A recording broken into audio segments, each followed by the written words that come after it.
इसरो के सैटेलाइट एस्ट्रोसैट ने किया कमाल, तीव्र अल्ट्रावायलेट किरणों पर सैटेलाइट की करामात। दोस्तों, पराबैंगनी अल्ट्रावायलेट किरणों को लेकर हमेशा से लोगों में जिज्ञासा रहती है। भारतीय वैज्ञानिकों की टीम ने आकाशगंगा से निकलने वाली तीव्र अल्ट्रावायलेट किरणों का पता लगाया है। इसे भारतीय मल्टी वेवलेंथ सैटेलाइट एस्ट्रोसैट की अंतरिक्ष में की गई एक दुर्लभ खोज माना जा रहा है।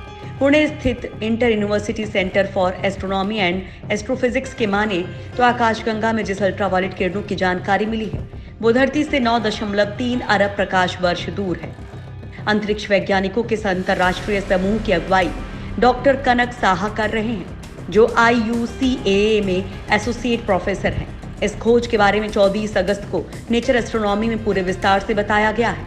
ये खोज अंतर्राष्ट्रीय विशेषज्ञों के दल ने की है, जिसमें Bharat, France, Switzerland, America, Japan और नीदरलैंड्स के वैज्ञानिक शामिल हैं। वैज्ञानिकों के मुताबिक ये अल्ट्रावायलेट किरणें साल 2016 के अक्टूबर महीने में लगातार 28 दिनों तक दिखाई पड़ती रही थी, लेकिन इनकी एनालिसिस करने में वैज्ञानिकों को 2 साल से ज्यादा लग गए। अल्ट्रावायलेट रेडिएशन को सोख लेती है धरती। IUCAA की माने तो भारत के पहले मल्टी वेवलेंथ उपग्रह एस्ट्रोसैट के पास अभी 5 विशिष्ट एक्सरे टेलीस्कोप मौजूद हैं।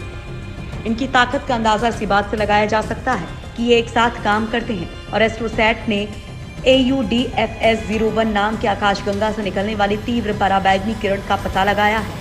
इस अभियान से जुड़े IUCAA में एसोसिएट प्रोफेसर डॉक्टर कनक शाह ने बताया कि इस पूरी घटना को आसान भाषा में समझना हो तो इसे इस तरह से समझा जा सकता है कि एक वर्ष में प्रकाश की तरफ से तय की जाने वाली दूरी को प्रकाश वर्ष कहा जाता है। ये करीब 95 खरब किलोमीटर के बराबर होती है। दरअसल इस तरह के अल्ट्रावायलेट रेडिएशन को पृथ्वी अपनी कक्षा में घुसते ही सोख लेती है। ऐसे में इनका पता अंतरिक्ष में तैनात सैटेलाइट के जरिए ही लगाया जा सकता है। नासा के हबल से तेज निकला इसरो का एस्ट्रोसैट। इसी काम को अंजाम देने के लिए नासा ने हबल स्पेस टेलीस्कोप को अंतरिक्ष में तैनात किया है, जो कि एस्ट्रोसैट के UVIT से काफी बड़ा है। लेकिन एस्ट्रोसैट के UVIT ने वो कर दिखाया जो हबल नहीं कर पाया। IUCAA के डायरेक्टर डॉक्टर सोमक राय चौधरी ने बताया कि ये खोज डार्क एज से जुड़ी बेहद महत्वपूर्ण खोज में से है। इसके जरिए हम प्रकाश के पैदा होने की कहानी जान पाएंगे। हालांकि इसके लिए अभी बहुत कुछ करना है। मैं अपने साथियों की कामयाबी से गदगद हूँ। कम बजट में नासा से बेहतर इसरो का काम। अंतरिक्ष की गहराइयों में झांकने के लिए नासा ने 30 साल पहले हबल टेलीस्कोप को अंतरिक्ष में लगाया था, जिसने इन 30 सालों में अंतरिक्ष के गहरे राज को खोलने में मदद की। दरअसल इन सब के लिए नासा को एक भारी भरकम बजट मिलता है, जबकि इसरो इतने कम बजट में ही ऐसे कमाल कर रहा है जो नासा नहीं कर पा रहा है। इसरो के एस्ट्रोसैट ने वो काम कर दिया जो नासा की हबल टेलीस्कोप नहीं कर पाई। ऐसे में सवाल उठता है कि क्या इसरो नासा को टक्कर दे रहा है या फिर कम बजट और संसाधनों के बावजूद अंतरिक्ष में सफलता पाने वाला इसरो नासा से बेहतर है।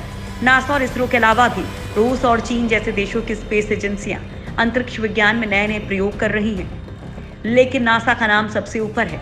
इसरो के पास नासा या बाकी एजेंसियों की तरह ढेर सारे संसाधन और बहुत बड़ा बजट नहीं है, लेकिन सीमित बजट में ही प्रतिभाशाली वैज्ञानिक अपने लक्ष्य को सफलतापूर्वक हासिल कर रहे हैं। कम बजट में भी बेहतरीन परिणाम इसरो के वैज्ञानिक देते रहे हैं और इस वजह से इसरो पूरी दुनिया के लिए उदाहरण बन गया है।